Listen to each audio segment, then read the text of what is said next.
Hey everybody, this is Brett, and once in a while I get an email from someone out there in the world that is just really cool, and I think that I got one today that's worthy of reading to you, so here it goes.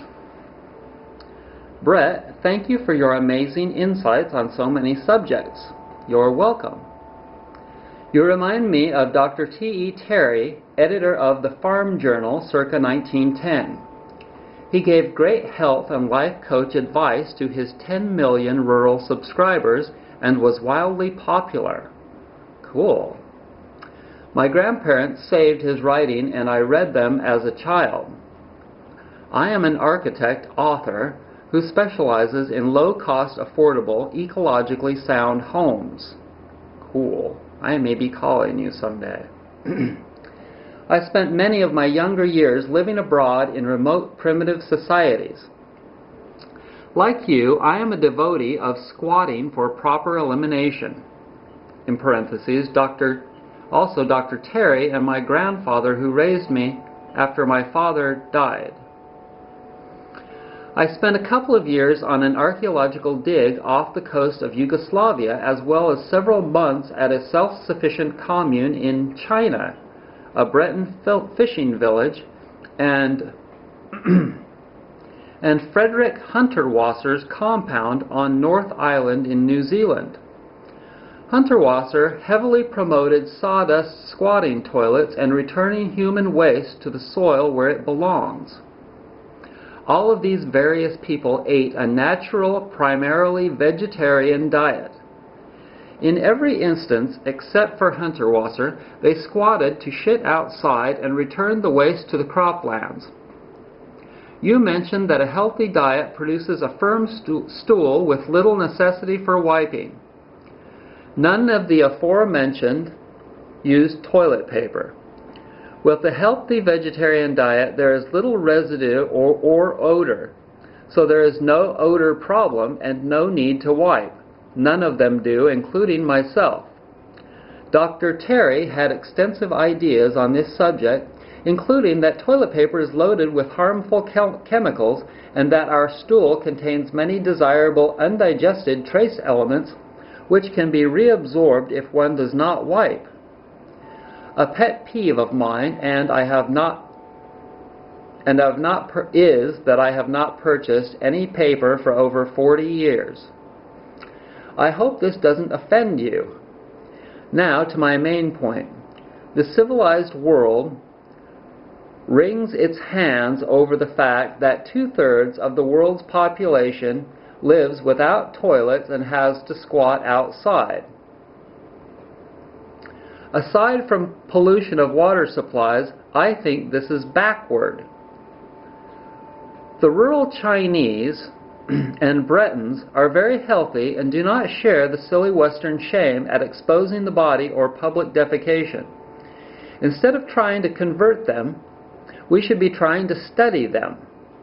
We spend billions purifying all that water and we waste with flush toilets and then try to find a way to dispose of our waste sludge.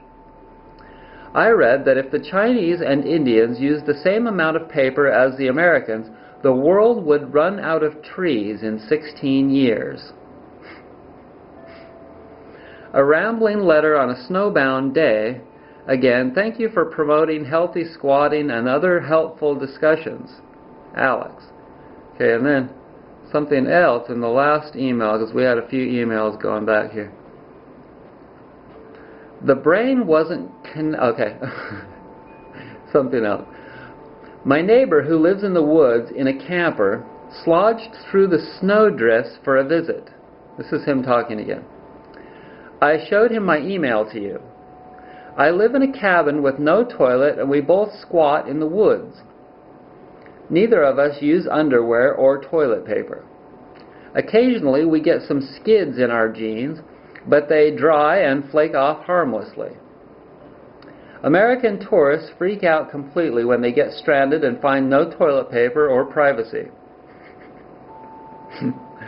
I just did your computer shoulder exercise. Thanks, it helped a lot. So, actually, the deal is that just like everything else, it's all relative.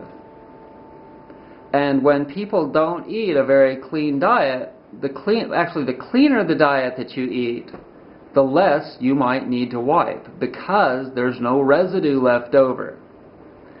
But if people aren't eating a very clean diet, and their bodies are toxic and their digestive systems are cesspools and fermentation vats, then we probably do need to send the sewage out to the salt water, because it's not worthy of fertilizer.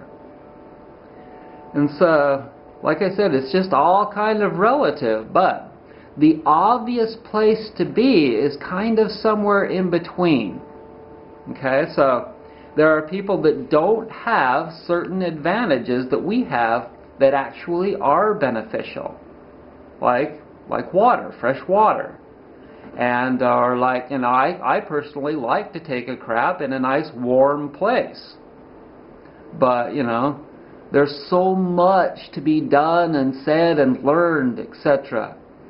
And finding the perfect balances in between is the key to all of this. Because, obviously, if anybody in particular had it perfect, or even twice as good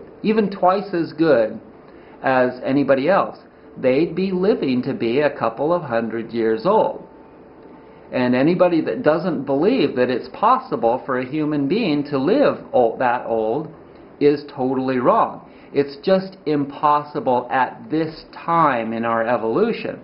Because even if you have everything lined up, even if you're born into a vegan family in a really, really clean place, like a beautiful beach with beautiful water, crystal clear blue water, and the whole 9 yards, because of the energy coming from elsewhere in the world, you're not going to be able to survive beyond 120 years at this time.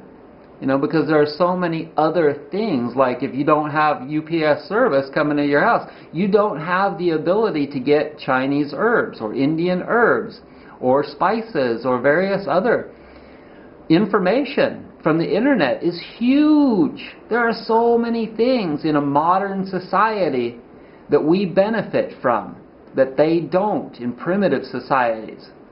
But, they have their pros and cons, and we have ours.